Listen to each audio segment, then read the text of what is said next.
عزیز دوستوں اور بزرگوں، یہ ربیع الاول کا مہینہ شروع ہے۔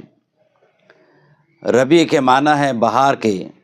اسی مہینے میں ہمارے پیارے نبی حضرت محمد صلی اللہ علیہ وسلم کی ولادت باسعادت ہوئی ہے، جس نے انسانیت کو حقیقی معنوں میں بہار عطا کی، اندھیروں کو روشنی میں بدلا اور کائنات کو ایسی خوشبو بخشی جو قیامت تک کے باقی رہے گی، اس لیے کہ آپ صلی اللہ علیہ وسلم پورے عالم کے لیے رحمت بنا کر بھیجے گئے ہیں۔ آپ صلی اللہ علیہ وسلم کی امت پر بہت سارے احسانات ہیں، اور آپ صلی اللہ علیہ وسلم کو اللہ نے جو کمالات دیے ہیں، جو حسن و جمال دیا ہے، اس کو بیان کرنا مشکل ہے۔ ہمارے پیارے آقا جناب محمد رسول اللہ صلی اللہ علیہ وسلم کی چہیتی بیوی حضرت عائشہ رضی اللہ عنہا آپ کے حسن و جمال کے بارے میں بیان فرماتی ہیں کہ اندھیری رات میں اگر سوئی میں دھاگا ڈالنے کی ضرورت ہوتی تھی تو سوئی کو آپ کے جسد اطہر کے قریب کرتی اور دھاگا ڈال لیتی، یعنی آپ کے جمال سے تاریکی دور ہو جایا کرتی تھی۔ اسی طرح فرماتی ہے کہ اگر کوئی چیز گم ہو جاتی تھی اور اندھیرے کے باعث ہاتھ نہ آتی تھی تو پیغمبر اسلام صلی اللہ علیہ وسلم کے دست مبارک کی روشنی میں اسے ڈھونڈ لیا جاتا تھا۔ رات کے اندھیرے میں آپ کے گھر کے اندر تشریف لاتے، آپ صلی اللہ علیہ وسلم جب گھر پر تشریف لاتے تو گھر روشنی سے منور ہو جایا کرتا تھا۔ ایک صحابی حضرت برا بن عازب رضی اللہ عنہ فرماتے ہیں کہ 14ویں رات میں کبھی تو میں نبی صلی اللہ علیہ وسلم کے چہرے پر نظر ڈالتا ہوں اور کبھی چاند پر، اور وہ قسم کھا کر بیان کرتے ہیں کہ جو جمال پیغمبر علیہ السلام کے چہرے انور میں نظر آیا وہ چاند میں نہیں تھا۔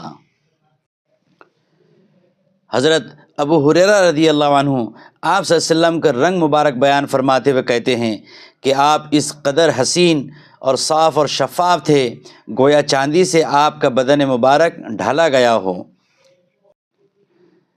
حضرت ابو ہریرہ رضی اللہ عنہ کا بیان ہے کہ میں نے رسول اللہ صلی اللہ علیہ وسلم سے زیادہ حسین کسی کو نہیں دیکھا۔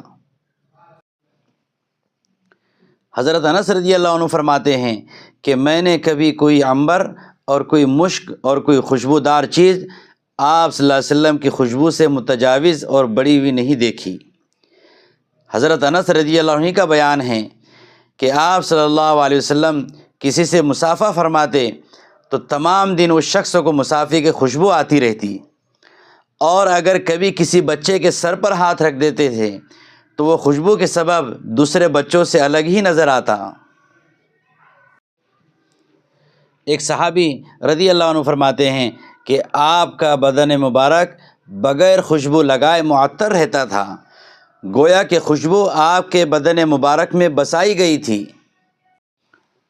اور آپ صلی اللہ علیہ وسلم کے اخلاق عظیمہ کا کیا کہنا، آپ نے وہ واقعہ تو سنا ہی ہوگا کہ ایک بڑھیا آپ صلی اللہ علیہ وسلم کے بدن پر کچرا ڈالا کرتی تھی۔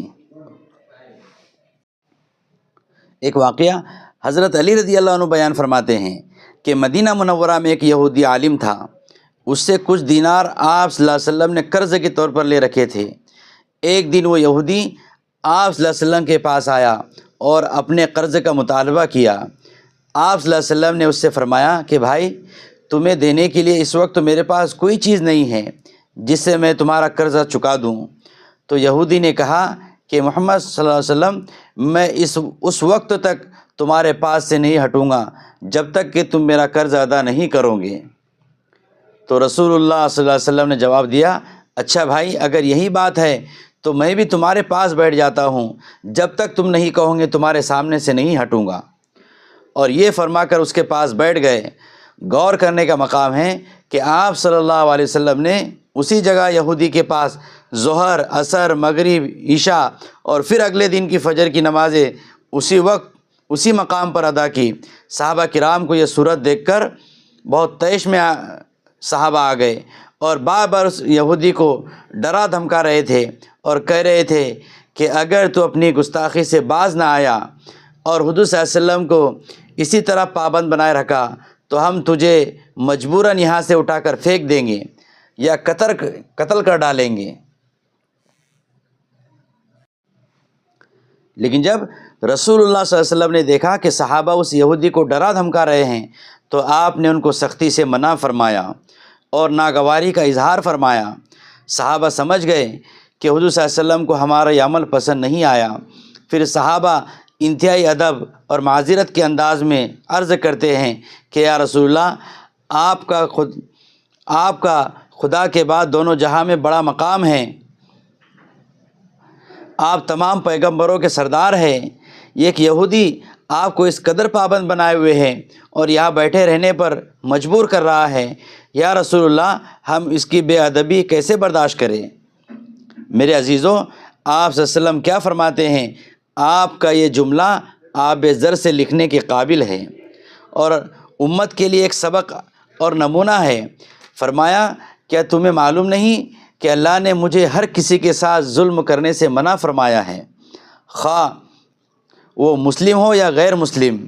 جب اس یہودی نے آپ صلی اللہ علیہ وسلم کی حسن اخلاق کا یہ معاملہ دیکھا تو اس کا دل پسیج گیا اور اس کے دل میں اسلام نے گھر کر لیا، اور وہ بے ساختہ بول اٹھا کہ میں گواہی دیتا ہوں کہ اللہ کے سوا کوئی معبود نہیں اور حضرت محمد صلی اللہ علیہ وسلم اللہ کے رسول ہیں۔